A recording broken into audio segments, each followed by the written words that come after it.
My name is Solon Castillo and I'm going to talk about severe malaria in African children. First of all, we have to talk about the definition. What is malaria? Malaria is a parasitic disease which involves high fever, shivers, flu symptoms, and anemia. This disease is also called paludism, and its etiological agent is any species of the parasite of the gender Plasmodium. Of this parasite, the species Falciparum and Vivax are the most common. And this parasite is transmitted by a mosquito of the gender Anopheles.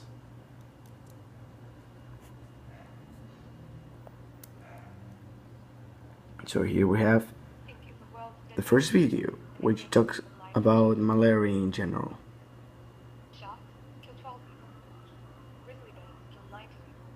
Crocodiles kill 800 people. Hippos kill 29,000 people. Snakes kill 90,000 people. But the tiny mosquitoes kill 2 million people.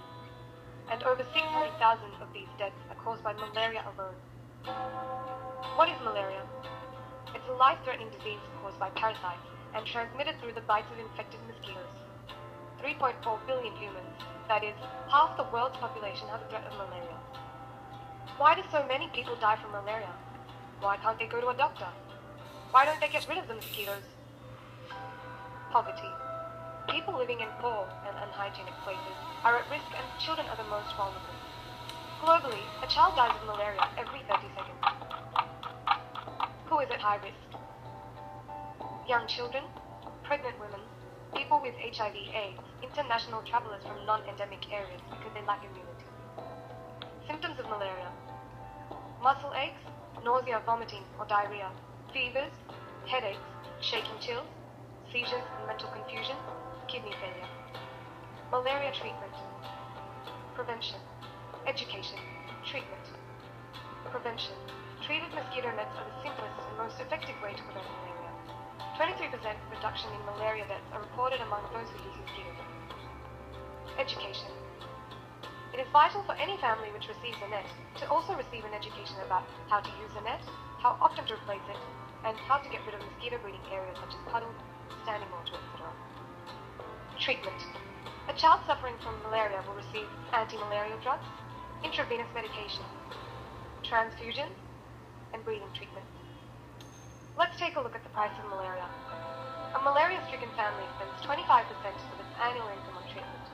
A high percentage of children's schooling impaired by absenteeism due to malaria in endemic areas. 1% malaria continues to slow economic growth by 1% every year. Did you know? Malaria is the Italian word for bad air. Malaria has been around as long as we have. Some Egyptian mummies show signs of malaria. Abraham Lincoln had it, so did John F. Kennedy. Malaria killed a million soldiers in the US Civil War. It killed more people in World War II than combat.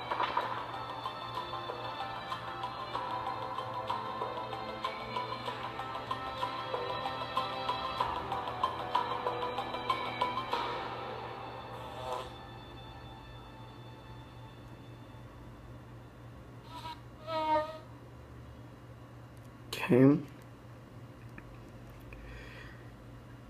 Malaria is most commonly found in tropical and subtropical regions, which are all over Africa.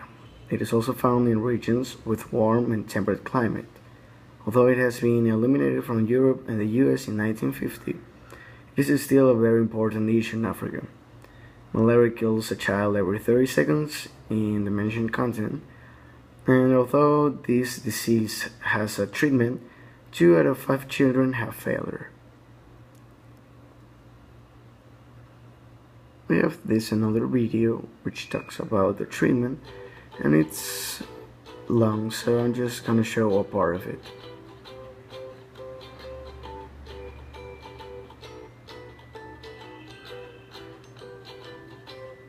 We'll be talking about the new guidelines in malaria and the program for malaria, that is National Vector-Borne Disease Control Program. What are the new updates that have come? Now, first of all, what do you mean by a malaria suspect case? Any person who is having fever with chills, without any localizing signs and symptoms, that means the person does not have cough or cold or burning micturition or a skin lesion or something, only plain fever is there. Then all such people will be considered as the suspects of malaria. Now, once you are suspecting your patient to be a malaria case, what you should do is that you have to confirm it. Remember that the presumptive treatment of malaria is banned, which means just on the basis of the signs and symptoms, without a confirmatory lab diagnosis, you should not and you cannot give treatment for malaria. So you have to get this diagnosis of malaria confirmed using the lab test. Now what are our options? You can go for the peripheral blood smear for malaria, or you can also go for the new ones, that is the rapid diagnostic test kits. Now both these tests will be able to detect both the important types of the parasite, that is the vivax as well as the falciparum type of the malaria. Now this person could be either a case of vivax malaria, or it could be a case of falciparum malaria, or it could be a case of mixed malaria wherein the person has got both vivax and falciparum together. If it's a case of vivax malaria, then our treatment of choice is going for chloroquine. It's a 3-day regime and we'll be giving a total of 25 milligrams per kg of chloroquine over a period of 3 days. So generally it is in a divided dose of 10 milligrams, 10 milligrams and 5 milligrams per kg per day. Okay. Now let's talk about the pros and cons of malaria in general. First of all, it's a curable disease. If it's detected early, the child won't present any kind of sequel.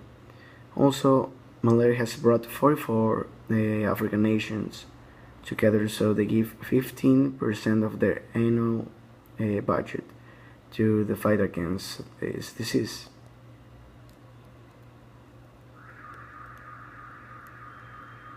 And we have the cons. And the treatment has big chances of failure. More than 1 million people die annually. If this disease is detected late but is cured, the child presents important sequels such as retardation in physical and intellectual development, chronic anemia, and weakness.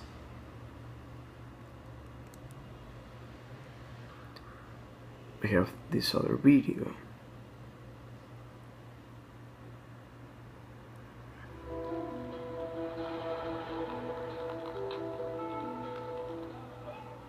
Malaria is caused by a parasite, a tiny single-celled organism in the blood vessels and livers of human beings.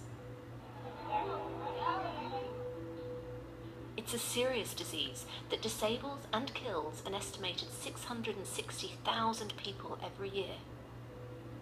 Though half of the world's population's lives are at risk of malaria, 90% of all malaria deaths occur in Africa.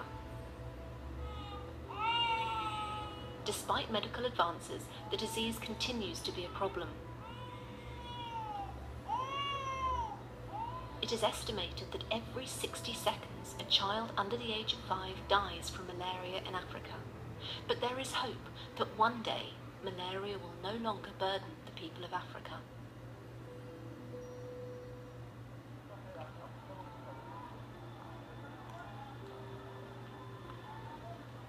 Angela and Regina both have daughters infected with malaria.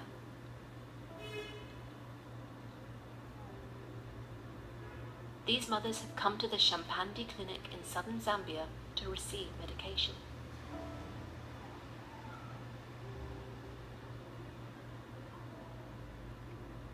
Supplying effective drugs within Africa is a challenge. Regina and Angela desperately hope to find treatments for their suffering daughters.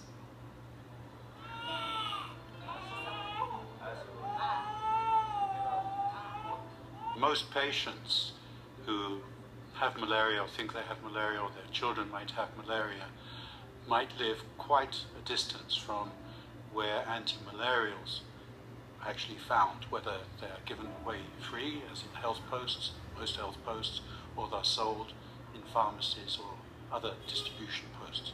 The closer you are to a health center or a health post, the closer you are to a pharmacy of any kind, the more likely you are to get good access. One of the biggest problems in Africa is lack of health education, which can lead to a lack of malaria diagnosis and treatment.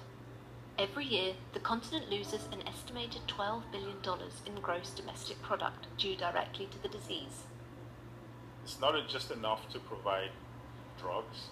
I think it's very important to ensure that the drugs get to the patients wherever they are, especially those that are in very remote villages in the countryside. And this is where the capacity building efforts are so important. This includes training educational healthcare workers on malaria diagnosis and treatment, and providing the technology such as SMS for life to avoid stockouts.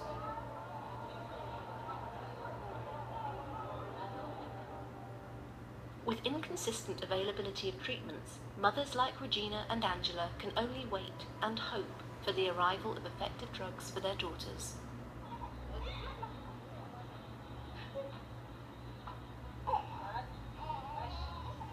Through the continuing efforts of people on 4 continents, some patients are lucky. Mothers Angela and Regina finally receive much-needed treatments for their daughters.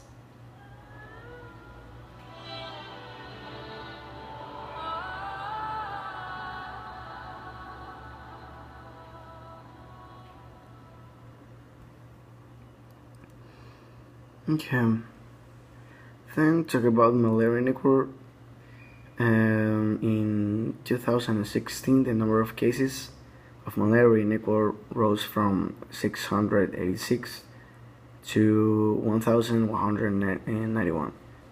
The reason behind this increase is the climate changes presented by El Niño and an immigratory wave from Colombia and Peru.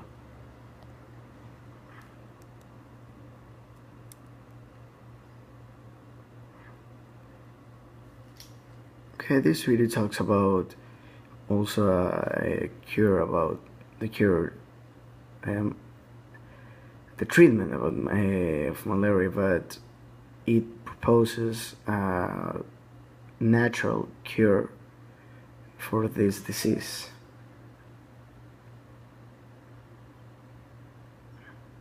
Okay, it won't load. There it goes.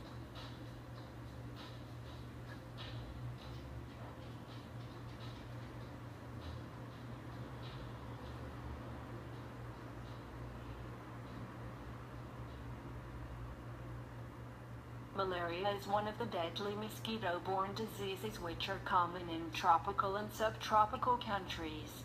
But malaria is curable if it is diagnosed earlier and proper medication is started. With medicines and proper health care, you can try a few natural remedies for malaria, only after asking the doctor. But before that... Oh, stopped. Okay, we're just gonna skip it. My internet isn't very good.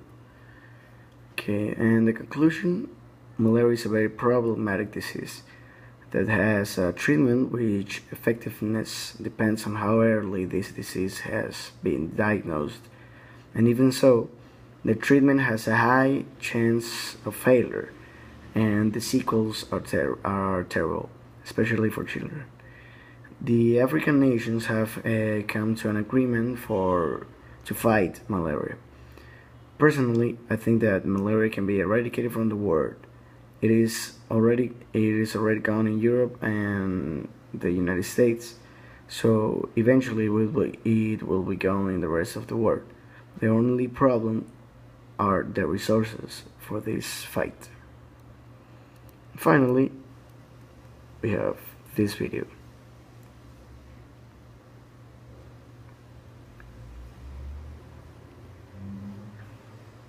Over the past 15 years, there has been a dramatic decline in the global burden of malaria. Progress includes a 37% drop in new malaria cases, a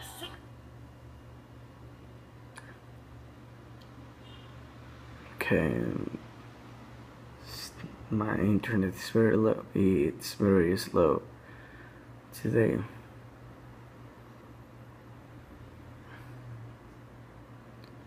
Okay, I'm just gonna skip this this video too. This has been my presentation. Thank you, doctor, for listening, and also I apologize for the quality of the video, but as you can see, my internet is very slow and the programs to record the screen and also my voice won't download. So this is my only resource, but thank you very much.